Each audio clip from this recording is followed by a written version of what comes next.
আসসালামু আলাইকুম রহমতুল্লাহ। প্রিয় দর্শক, কেমন আছেন? আশা করি ভালো আছেন। প্রিয় দর্শক, প্রাথমিকের 93% শিক্ষক মেধার ভিত্তিতে নিয়োগ। প্রাথমিকের উপদেষ্টা, চলুন বিস্তারিত জেনে নিই প্রথম আলোর মাধ্যমে। প্রিয় দর্শক, প্রাথমিক ও গণশিক্ষা উপদেষ্টা অধ্যাপক বিধান রঞ্জন রায় পোদ্দার বলেন, প্রাথমিকের 93% মেধার ভিত্তিতে শিক্ষক নিয়োগ দেওয়া হবে, থাকবে না কোনো পোষ্য কোটা।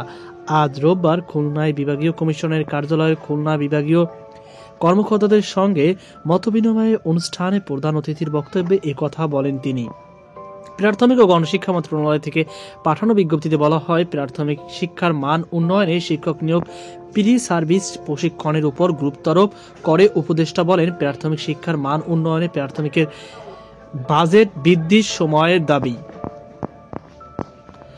উপদেষ্টা অধ্যাপক বিধান রঞ্জন রায় পোদ্দার বলেন, প্রাথমিক পর্যায়ে মানসম্মত শিক্ষা ব্যবস্থা গড়ে তোলা প্রাথমিক ও গণশিক্ষা মন্ত্রণালয় একার পক্ষে সম্ভব নয়।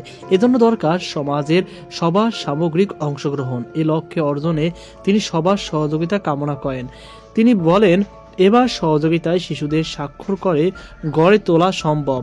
খুলনা বিভাগীয় কমিশনার মোহাম্মদ ফিরোজ সরকার সভাপতিত্বে অনুষ্ঠানে অন্যদের মধ্যে বক্তব্য দেন অতিরিক্ত ডিআইজি জয়দেব চৌধুরী।